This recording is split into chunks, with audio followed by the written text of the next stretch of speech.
I grew carrots. I'm really excited to harvest them, and honestly don't know what to expect because this is the first time I've ever grown them. And they are little finger carrots. So this is the base of the plant, or the top of the plant rather, and carrot tops are very nutritious in vitamin K. And if you take the carrot tops and cut them off and put them in boiling water, that will make carrot top tea, which is nutritious in potassium and vitamin K. And it's also really tasty just by itself. So here's our lovely carrot, full of vitamin A, good for your eyes. I love how small it grew, and when it doesn't grow long, that's because the soil is already very fertile. So it doesn't really feel stressed out, it doesn't feel the need to form a large taproot. It doesn't feel a need to reach for water when it forms smaller like this, but it's still tasty nonetheless. But if you want longer, bigger carrots, then kind of starve them out of nutrients and don't plant them in freshly amended soil. I don't know what the perfect mix is of soil. Here's some little baby ones. I didn't separate these when I was growing. So some are smaller. Here, see, this is like a great example of not really even getting a carrot because the soil is so nutritious. You get these beautiful plants, but no carrots. So I honestly could probably let these keep growing, and I will. And I'll separate them later.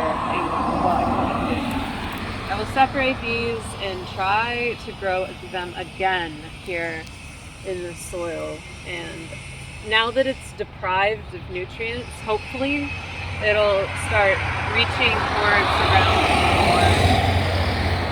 more moisture.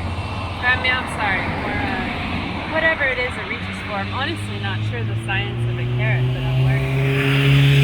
So another example of not working out great, but you can try again. And also, if you have carrots in your refrigerator that are going bad, if you can do it with onions, you can do it with celery, you can plant it in the ground and you won't get like a new crop of plants, but you can regenerate that plant. So if you have, like, I do it all the time with leeks and onions. If they just start getting mildewy and old, you can plant them and they'll regenerate themselves, and then you can harvest it fresh and new, like it were from the farm itself, right in your own backyard.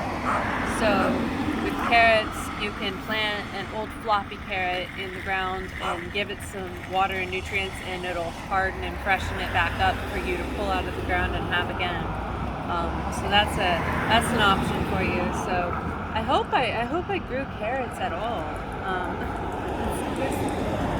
So these are all way too close together. So this is my fault.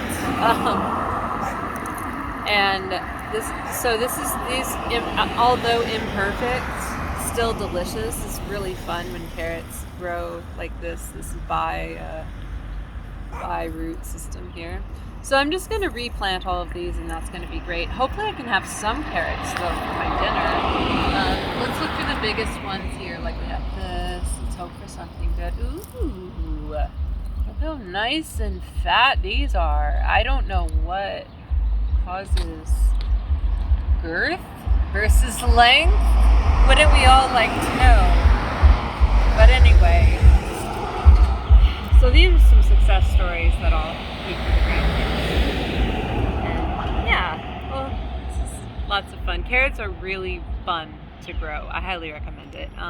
I grew these in a bed of potatoes that had just been harvested, so the soil was already really loamy and ready and loose.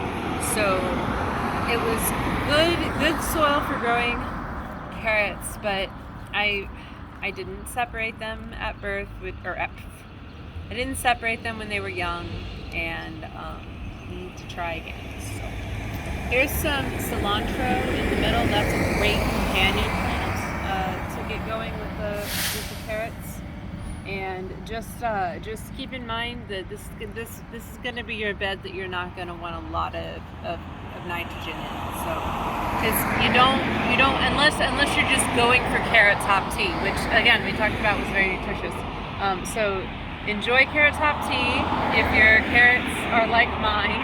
And but with the rains coming, I'm just gonna let it go. So thank you for this was wonderful, and I cannot wait to eat these, truly.